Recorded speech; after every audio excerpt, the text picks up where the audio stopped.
Good afternoon, third graders. I wanted to get on here and do some read alouds. I have a bunch of meetings this afternoon. It looks like I got ready, but no fear. I'm still in my pajama pants, so I hope you are in your pajama pants because it's the comfiest thing ever. I've been living in my pajamas, but I've been changing them every day like they're normal clothes, so I feel like that's acceptable. So we left off on chapter 35. We have about a third of the way to go in Crenshaw. I really enjoy this book. I hope you guys like it. I think I'm going to add it to my list of read-alouds that I do every year. So chapter 35. When the game was over, we drove to Pet Food Express. All the way there, I thought about Crenshaw. There's always a logical explanation, I told myself. Always. Maybe I dozed off for a minute and dreamed him up. Or maybe, just maybe, I was completely bonkers. My dad was tired from standing so long at Best Buy, so I said I'd go get Aretha's dog food. Smallest, cheapest bag, my dad reminded me. Smallest and cheapest, I nodded. It was cool and quiet inside. I walked past shelf after shelf of dog food. Some contained turkey and cranberries. Some had salmon or tuna or buffalo for dogs who were allergic to chicken. They even had dog food made with kangaroo meat. Near the food, I saw a rack of dog sweaters. They said things like hot dog and I'm a great catch. Next to them were sparkly pet collars and harnesses. Aretha would never be caught dead in one of those, I thought. Pets don't care about sparkles. What a waste of money. I passed a display of dog food cookies shaped like bones and cats and squirrels. They looked better than some human cookies. And then, I don't know why, my hand started moving. It grabbed one of those stupid cookies. The cookie was shaped like a cat. Next thing I knew, that cookie was in my pocket. Down the aisle, a clerk in a red vest was on his hands and knees in front of the dog toys. He was wiping up dog pee while a customer's poodle puppy licked his face. Collars are half off, the clerk called to me. I kind of froze. Then I said I was just looking. I wondered if he'd see me take the cookie. It didn't sound like it, but I couldn't be sure.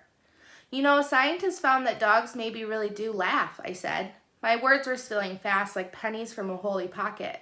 They make this noise when they're playing. It's not exactly panting, more like puffing sound, sort of, but they think it could be dog laughter. No kidding, the clerk said. He sounded grumpy, maybe because the puppy had just peed on his shoe. The puppy scrambled over to nose me. He was dragging a boy who looked about 4 years old. The boy was wearing dinosaur slippers. His nose was running big time. He's wagging, the boy said. He likes you. I read somewhere that when a dog's tail wags to his right, it means he's feeling happy about something. I said, left, not so much. The clerk stood. He was holding the wad of paper towel in his outstretched hand like it was a nuclear waste. I made myself meet his eyes. I felt hot and shaky. Where's the dog chow? The stuff in the red bag with green stripes, I asked. Aisle 9. You know lots about dogs, the little boy said to me. I'm going to be an animal scientist, I told him. I have to know lots. I have a sore throat, but it's not strep, the boy said, wiping his nose with the back of his hand. My mom is buying food for King Kong. That's our guinea pig. Good name. And this is Turbo. Also a good name. I reached into my pocket and felt the cookie there. My eyes burned and blurred. I sniffled. You have a cold too? The boy asked. Something like that. I let Turbo lick my hand and headed to the back. He's wagging to the right, I think, the boy called. Chapter 36. Excuse me. I'd never stolen anything before last spring, except for the unfortunate incident with the yo-yo when I was 5 and used very bad judgment. It was a surprise how good I was at it. It's like when you discover you have unusual talent. Being able to lick your elbow, for instance, or wiggle your ears. I felt like a magician. Now you see it, now you don't. Watch Magic Jackson make this quarter appear from behind your ear. Watch this bubblegum disappear before your eyes. Gum is harder than you'd think. It's the perfect size for slipping into your pocket, but it's usually right next to the place where you pay. So it's easier for a clerk to see you are up to no good. I'd only shoplifted 4 times, twice to get food for Robin and once to get gum for me. And now the dog cookie. I got my start with jars of baby food. Even though she was 5, Robin liked eating it sometimes. The stinky meat kind, not even the fruit goo. Don't ask me why. I will never understand that girl. We'd stopped at a Safeway grocery store because Robin had to go to the bathroom. She wanted to get something to eat, but Mom said wait till later. While they went to find the restroom, I wandered down the aisles to kill time. And then I saw the Gerber baby food. I slipped 2 jars of chicken and rice into my pockets, smooth and easy as could be. Nobody seemed to notice. Probably because who would think a kid my age would steal something that looks like brown snot? In the next aisle, I passed a guy from my school with his dad, Paul something.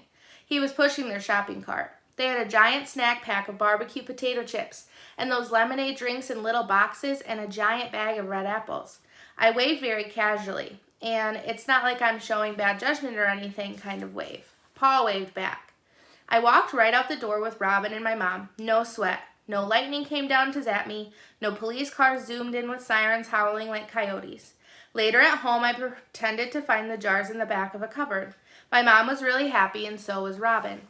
I was amazed how easy the lying came. It was like turning on a faucet. The words just rushed right out. I felt guilty for not feeling guilty. I mean, I'd shoplifted. I'd taken something that didn't belong to me. I was a criminal. But I told myself that in nature, it's survival of the fittest. Eat or be eaten, kill or be killed. They say those things a lot in nature films. Right after the lion eats the zebra, of course, I wasn't a lion. I was a person who knew right from wrong, and stealing was wrong. But here's the truth. I felt crummy about the stealing, but I felt even worse about the lying. If you like the facts the way that I do, try lying sometime. It will surprise you how hard it is to do. Still in all, even though I felt lousy, I had fixed a problem. Robin gobbled down the chicken and rice goose so fast that she threw up most of it on my book about cheetahs. I figured maybe that was my punishment. Chapter 37. When we got home from the pet store, I went to my room, half expecting to see Crenshaw lounging on my bed. Instead, I found Aretha. Her nose was buried in my keepsakes bag, and she had a guilty expression on her face. She for sure had something in her mouth, but I couldn't see what it was. "Show me," I said. I pulled the stolen dog cookie from my pocket. It was a little mushed on one side. I held it out so that Aretha would drop whatever was in her mouth and snatch the cookie. But she wasn't interested. Probably she didn't want to eat stolen goods. Aretha slunk toward my bedroom door, tail dragging, and I saw what she was holding. It was the clay statue I'd made of Crenshaw clutched between her teeth. "You don't want that old thing," I said, but she seemed to disagree. As soon as she was out of my bedroom, she galloped down the hall and scratched urgently at the front door. "Want me to open it, baby?" Robin asked. She turned the knob, and Aretha rocketed outside. "Aretha, stop!" I yelled. Usually she waited by the door for me, flopping her tail hopefully. Not today.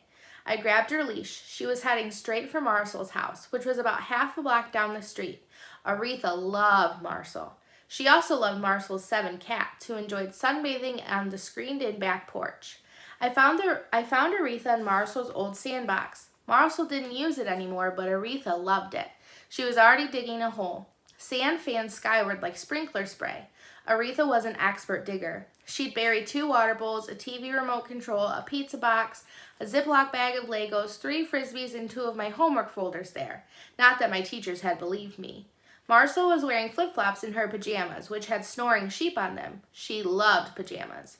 In 1st grade, she wore them to school every day until the principal told her she was setting a bad example. In her left hand, Marcel had a large saw. Her hair was covered with sawdust. She almost always smelled like fresh cut wood. Marcel loved to build things, especially things for animals and birds and reptiles. She made birdhouses and bat shelters, dog carriers and cat trees, hamster habitats and ferret houses. At the end of her fenced yard were planks, a sawhorse, and a big circular saw. A small house... Hang on, I skipped a page. A small house-looking thing was on the ground, half-built. It was for one of her cats. "Hey," I said. "Hey," she said. "You ready for the yard sale?" "I guess." "Aretha brought me that," Marcel said. She pointed to my Crenshaw statue, which was sitting on the picnic table. "Dropped it right at my feet." "I made it when I was little," I said with a shrug. "It's lame." "If you made it, it's not lame," Marcel said. She put down her saw and examined the statue. Aretha stopped digging and looked up at us hopefully. Her face was covered in sand, her tongue lolled sideways. "It's a cat," Marcel said, brushing off a piece of grass stuck to the bottom. "A standing cat with a baseball cap. I like it. I like it very much." I shrugged, hands in my pockets. "Was this for the yard sale?" Marcel asked. "How much is it?" "It's not for sale. Aretha got it into a bag of my stuff is all. I have $3. For what? I laughed. It's just, a hunk of clay, some school project. I like it. It's intriguing. Marcel reached into her pajama pocket. She handed me a wad of money that looked like it had been through the laundry. Keep it, I said. Think of it as a going-away present. Her eyes went wide. What are you talking about, Jackson? You're not... I waved a hand. No, it's probably nothing. My parents are just being their usual weird selves. It wasn't the truth, not completely, but it wasn't not the truth. You'd better not move. I'd miss you too much. Who would help me with C-Spot Walk? And anyway, I love your weird parents. I didn't respond. We've got the dash hounds tomorrow, Marcel said. Yep. I pointed to the miniature zigzag staircase she was building. Where's that going? Antonio's old room, when he heads off to college this fall. Or maybe Luis's. His room is just full of boxes. You're like an only child, I said. It's kind of boring, Marcel said, pushing a strand of hair behind her ear. There's no one to fight with. It's too quiet. Sounds nice. I like your apartment. There's always something going on. Sometimes it's just me and Paula for days on end. She rolled her eyes. Marcel's dad was a salesman and her mom was a pilot. They traveled a lot, so Paula, an older woman, often stayed with Marcel. Marcel refused to call her a nanny or babysitter or caregiver. She was just Paula. Marcel grabbed a tape measure to check the height of the staircase she was making. I'm going to attach this staircase to the wall, see? Like so? And then she put shelves way up high for the cats to climb to. It'll be cat paradise. Speaking of cats, I bent down to fill in the hole Aretha had made. The sand was soft and dry. Did I ever tell you? I hesitated, then pushed on. Did I ever tell you that I had an imaginary friend when I was little? Really? Me too. Her name was Whoops. She had red hair and was extremely naughty. I blamed her for everything. Who was yours? He was a cat, a big cat. I don't remember much about him. You should never forget your imaginary friend. How come? What if you need him someday? Marcel reached for a piece of wood. I remember everything about Whoops. She liked to eat Brussels sprouts. Why? I pretended to gag. Probably because I like Brussels sprouts. You never told me that. I may have to reconsider our friendship. Because of Whoops or the Brussels sprouts? She yanked a nail out of a plank with her hammer. Hey, new bat fact. In Austin, Texas, they have the world's largest urban bat colony, like 1.5 million of them. When they fly out at night, you can see them on the airport radar screens. Very cool, I said. Ms. Malone would love seeing that. Marcel and I both had Ms. Malone for 4th grade. She taught all subjects, but she loved science best of all, biology especially. We chatted about bats while we watched Aretha dig another hole. Finally, I said, well, gotta go. I hooked Aretha to her leash. She licked my cheek with a sand-covered tongue. It felt like a cat's. Did Whoops ever, I made myself ask the question. Did she ever come back after you outgrew her? Marcel didn't answer right away. Sometimes she just lets a question sit for a while, like she needed some time to get acquainted with it. I wish she would come back, Marcel said, gazing at me. I think you'd like her. I nodded. Yeah, I guess I could overlook the Brussels sprouts thing. Jackson? Yep. You're not really moving, are you? I studied her question the way she'd studied mine. Probably not, I said, because it was easy, and easy was all I could manage. Aretha and I were almost to the front yard when Marcel called. It needs a name. You mean the statue? Yeah, something unique. What do you want its name to be? I asked. She didn't answer right away. She took her time.